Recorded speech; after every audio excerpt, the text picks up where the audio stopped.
Tranquilos con el sismo y por favor, redes sociales, avísenos cómo va todo en la Ciudad de México. Gracias. El Opinador TV. Vamos con Luzma y con Roberto, que seguimos con mexicanos. Exacto, no, ya estamos aquí en plena plática. Oigan, vamos a volver a ver esta nota porque quizá con este tema de esta alerta sísmica que escuchamos no la acabaron de ver y vale la pena de verdad hacer este reconocimiento.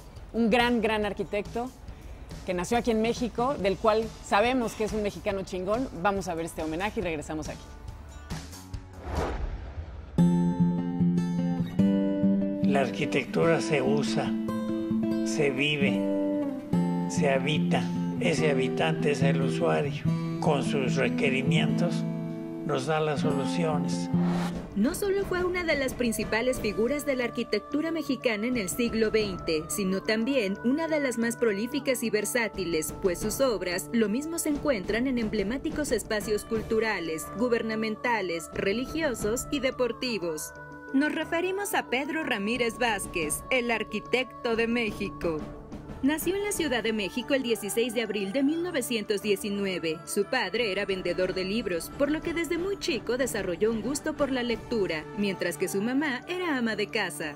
Tuvo 5 hermanos, Mariano, Manuel, Carmela, Leonor y Miguel, y él fue el más chico, por lo que siempre fue el consentido de la casa. Estudió la primaria en la anexa a la Normal de Maestros, después en la secundaria 4, donde su maestro de historia fue ni más ni menos que el poeta Carlos Pellicer. Fue justo él quien lo convenció de estudiar arquitectura al contarle un relato sobre la vida de Atenas que le hizo entender la arquitectura como construcción de espacios para la convivencia, para habitarlos y para vivirlos. Finalmente ingresó en la UNAM, donde años más tarde impartió cátedra como maestro. Creció y se forjó en México como uno de los arquitectos más representativos de la arquitectura mexicana. Recordar la obra de Pedro Ramírez Vázquez es recordar los momentos que hemos pasado en sus edificios y todo lo que los mexicanos hemos visto ahí.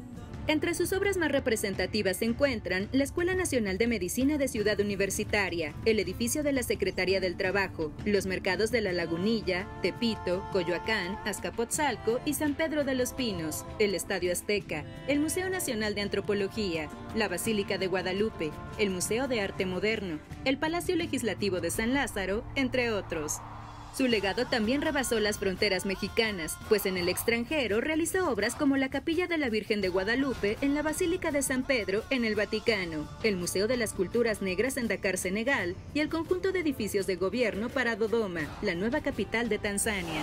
Asimismo fue nombrado presidente del comité organizador de los Juegos Olímpicos, evento deportivo que se llevó a cabo del 12 al 27 de octubre de 1968 en la Ciudad de México, y que este año cumple 50 años de haberse celebrado. En dicho evento, Ramírez Vázquez no solo participó como coordinador, sino que diseñó la imagen del mismo con elementos como la Paloma de la Paz y el logotipo de México 68, así como el vestuario de edecanes y voluntarios. Además de organizar la primera Olimpiada Cultural en el 68, donde con motivo de la celebración en México de los Juegos de la 19ª Olimpiada, se propuso un programa cultural de eventos con participación de todos los países a través de sus manifestaciones artísticas y culturales. La nobleza de nuestra disciplina reside en la tarea misma que nos exige no destruir nuestro medio vital ni ignorar la justa exigencia del equilibrio social.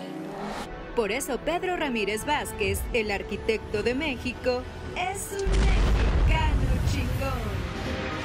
¿Sí?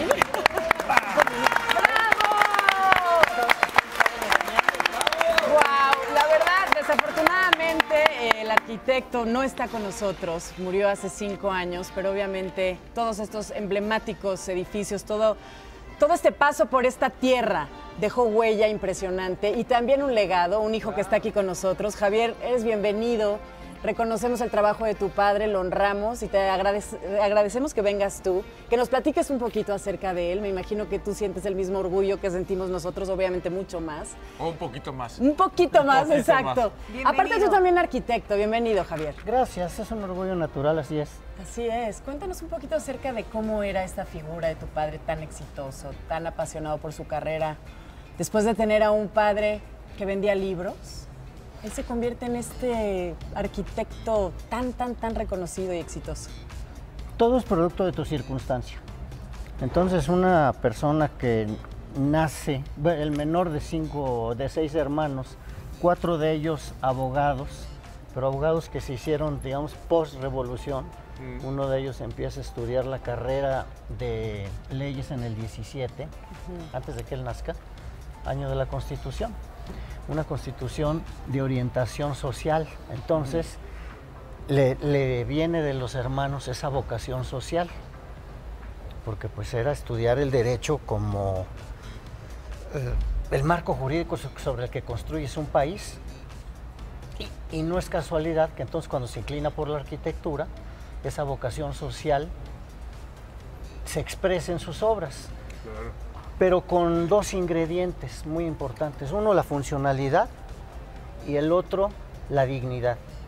Si era crear un espacio para un ámbito para la cultura mexicana, debía ser un ámbito a la altura de la dignidad que nuestra cultura merece. Qué bonito, dándole el valor a todo. Claro, si es para nuestra fe, a la altura de la dignidad que merece nuestra fe en la Basílica de Guadalupe, o a la altura de la dignidad que merece nuestro deporte con el Estadio Azteca, o a la altura de la dignidad que merece la proyección, el diseño de toda una identidad y una olimpiada. Y aparte, lo que estábamos platicando hace ratito, el tiempo en el que realizaba todas estas obras, que me decías que meses. Mira, por ejemplo, el Museo del Caracol en 7 meses, el de Arte Moderno en 10, el de Antropología en 19, la Olimpiada en 27. La Universidad Autónoma de Metropolitana, cuando lo nombran, es un papel, es un acta notarial. Y de repente, y en un año, 9 meses, porque no había nada, no había ni siquiera un florero. Hay 3 campus con una nueva estructura orgánica, una ley orgánica, con nuevas carreras que demanda la realidad del país. Claro. Por primera vez carreras que, por ejemplo, orientadas a la conservación del medio ambiente. En un año, 9 meses. Y a ti, Javier, ¿a ti qué te dejó? Porque evidentemente a nosotros como mexicanos nos ha dejado, puedo decir, monumentos icónicos en este país, ¿no? ¿A ti qué te dejó? ¿Con qué tienes aquí en la cabeza que nunca vas a olvidar de tu padre? ¿Qué momento? Bueno, momentos todos de orgullo natural.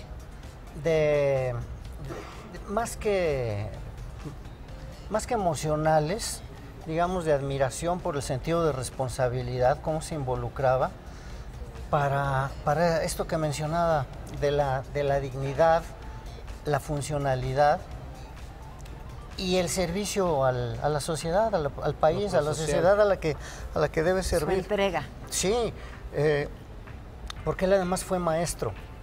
Empieza a trabajar con sus maestros. Como maestro conoce a su mujer, a mi madre. Como maestro se nutre de colaboradores. Y como profesionista deja enseñanza, además de que siguió dando clases durante mucho tiempo. Y como maestro, pues funda una universidad. Claro. Wow. Entonces son facetas de arquitecto, de planeador, de organizador. Y sobre todo, para él el título más importante, que más representaba, más satisfacción le daba y con el que se le aumentaba la autoestima era el de maestro. Wow. Javier, nos queremos poner de pie todos aquí en Sale el Sol porque es momento de entregarte este reconocimiento para tu padre, el arquitecto Pedro Ramírez Vázquez, que seguramente portarás con mucho orgullo en tu oficina, en tu casa, qué sé yo. Por supuesto. Al contrario, muchas gracias. Ahora sí que mi papá se sentiría muy chingón con esto. ¿Cómo lo fue? ¿Cómo lo fue? Felicidades, gracias por acompañarnos. Gracias por estar con nosotros. Gracias por estar aquí. ¡Bravo!